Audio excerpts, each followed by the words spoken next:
ও জিব্রাইল, জলদি চলে যাও না ফাতেমার বাড়িতে।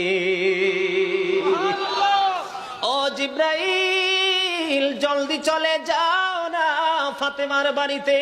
রে জিব্রাইল, যখন ফাতেমা একটা মতি নিক্ষেপ করবে রে, তখন তুমি জিব্রাইল দুইটা টুকরা করে দুই ভাগে, দুই ভাইয়ের ভাগে সমান করে দিয়ে দিবা।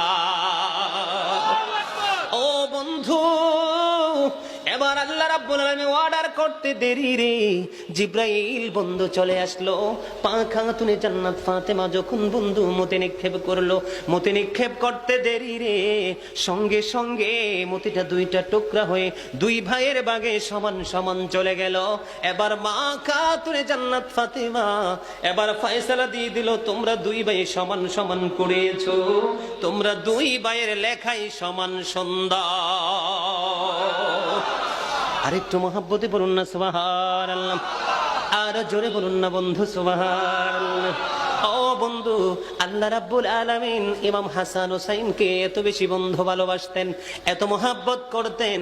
ও বন্ধু, তাদের শিশুকালেও যদি তারা কিছু চেয়েছেন, আল্লাহ রাব্বুল আলামিন জান্নাত থেকে তাদের জন্য পাঠিয়ে দিয়েছে। এটা আমার বন্ধু বানানো কথা নয়, বন্ধু বিভিন্ন কিতাব থেকে বিভিন্ন তথ্য সংগ্রহ করেছি। ইমাম হুসাইন আহলে বাইতকে আলী মুকামকে আমার আল্লাহ কত বেশি ভালোবাসতেন। একদিন ইমাম হুসাইন বন্ধু, এখন আমাদের দেশে আমাদের ছেলেরা বিকেল বেলা হলে কেউ ক্রিকেট টিম নিয়ে বের হয়, কেউ ফুটবল টিম নিয়ে বের হয় কিনা, মানে মৌসুমী খেলা যে যেটাকে যখন পারফেক্ট মনে করে সেটা নিয়ে খেলার বের হয়। একদিন ছোট্ট হুসাইন মা দুনুনির গলা জড়িয়ে ধরে বলল, মা গো, ও মা, আমি খেলতে যাচ্ছি আমার বন্ধুদের সাথে, ফিরে আসার পরে আমাকে তুমি আপেল খাওয়াতে হবে। জোরে জোরে বলেন না সুবহানাল্লাহ।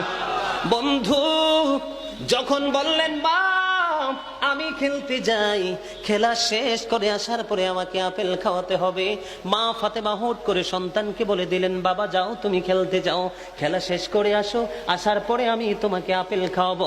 বন্ধু ইমাম হুসাইন খুশি হয়ে চলে গেলেন বন্ধুদের সাথে খেলার জন্য।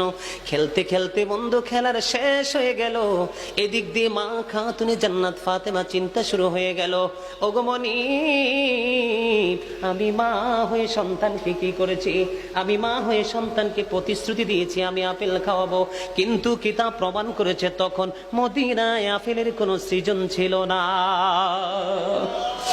এবার কি করলেন, একটা দৌড় দিলেন বন্ধু রাসূলের রওজা মোবারক থেকে।